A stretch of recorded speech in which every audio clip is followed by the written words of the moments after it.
Melati kuntum tumbuh melata, sayang merbah di pohon cemara. Assalamualaikum mulanya kata, saya sembah pembuka bicara. Yang berbahagia bersama Hakim yang arif lagi bijaksana yang sedang menjunjung mahkota keadilannya serta sedang hadirin yang dihormati sekalian. Assalamualaikum warahmatullahi wabarakatuh dan salam sejahtera, salam perpaduan, salam kasih sayang melalui alam maya yang kian berkembang pesat. Berdirinya kami di sini walaupun jarak yang memisahkan, namun semangat dan roh satu bangsa tetap menyatukan kita adalah untuk menyampaikan sebuah pidato yang bertajuk Rukun Negara sebagai prinsip perpaduan demi kejayaan dan kestabilan rakyat.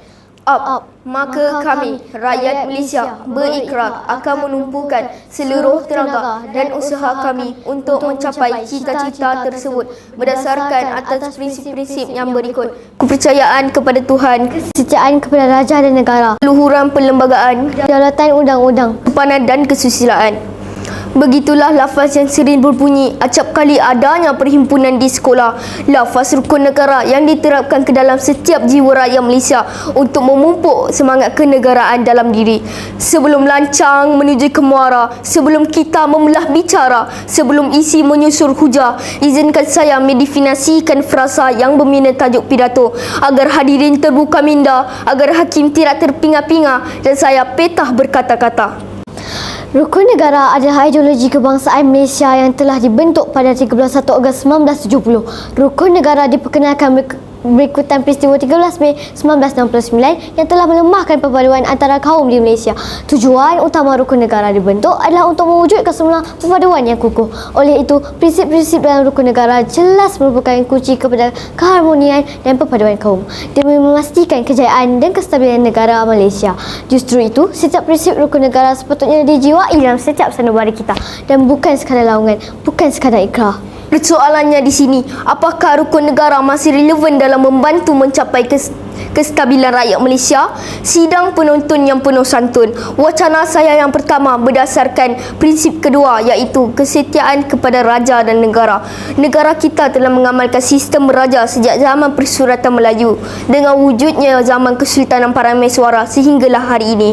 Di negara kita, raja dan negara mempunyai kaitan yang sangat rapat. Ini adalah kerana negara kita mengamalkan sistem demokrasi berparlimen dan raja berperlembagaan.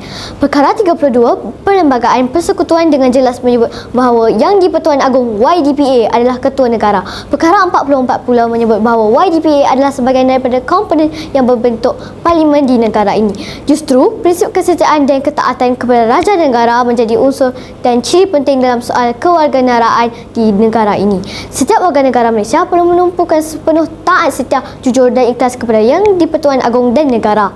Sebagaimana diketahui umum, negara kita telah dilanda pandemik wabak COVID-19 dan hal ini sedikit sebanyak telah menjejaskan banyak perkara termasuklah aktiviti sosial dan kemasyarakatan rakyat Malaysia.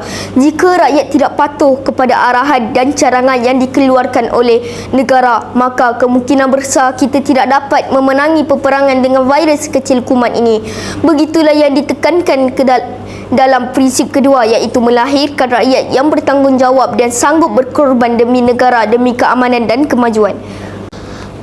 Penghayatan terhadap prinsip kedua mampu membentuk satu bangsa Malaysia yang patriotik dan bersatu padu kerana raja adalah payung negara yang menaungi seluruh rakyatnya.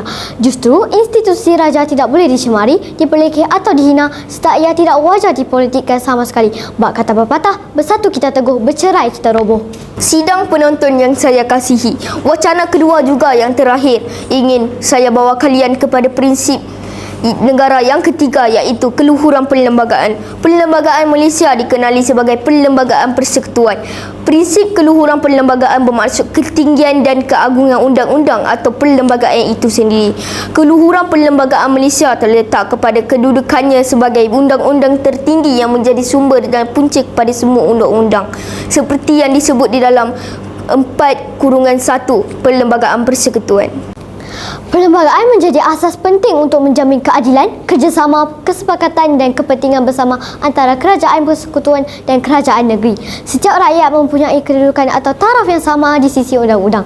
Justru itu, perlembagaan memberi jaminan terhadap hak asasi, kebebasan rakyat dan keadilan sosial untuk semua kaum di negara. Perlembagaan negara sangat penting untuk dipatuhi dan diikuti oleh segenap lapisan masyarakat di negara ini bagi mengekalkan perpaduan yang telah lama terpaksa erat. Pelbagai aspek yang terkandung dalam perlembagaan negara bukanlah sekadar tulisan di helai kertas, namun merupakan satu tonggak kesatuan rakyat Malaysia. Para pendengar sekalian, setelah dua hujah yang dibentangkan tentang pentingnya rukun negara kepada perpaduan rakyat Malaysia, maka dapatlah dirumuskan bahawa rukun negara yang telah dibina sejak berdekad yang lalu tidak boleh dipandang enteng. Hal ini bagi memastikan kesejahteraan rakyat dan kestabilan negara sentiasa berada pada tahap terbaik dan optimum mengatasi negara-negara lain. Ingat sahabat, jika bukan kita rakyat Malaysia yang mendukung dan mengamalkan setiap prinsip rukun negara ini, maka pada siapa ingin kita harapkan lagi? Mari kita hayati aspirasi yang terkandung dalam rukun tersebut secara mendalam dan bukan setakat berlegar pada prinsipnya sahaja. Sebelum diri mengundur pergi, 10 jari disusun memohon maaf sekiranya ada tersalah kata atau tersilap bicara. Saya mengakhiri pidato saya ini dengan serangkap pantun. Alang-alang menyeluk perkasam, biar sampai ke pangkalengan. Alang-alang rukun negara dijulang, biar kekal sepanjang zaman. Sekian, wabillahi taufiq wa hidayah. Wassalamualaikum warahmatullahi wabarakatuh.